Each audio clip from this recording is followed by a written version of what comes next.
Gumawa uli ang tatay ng bagong Bartolina. Kukulungan ng baka.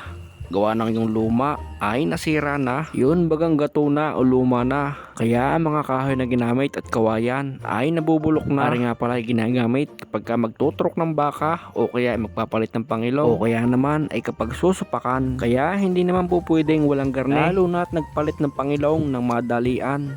Yung bagang hindi sinasadya. At dito daw sa amin nung nakaraan ay may dumadaan kahit gabi. Kaya ang baka ay nagitla. Kaya nalagot ang pangilong. Magaling na lang at aring mabait kaya hindi nakaligaw.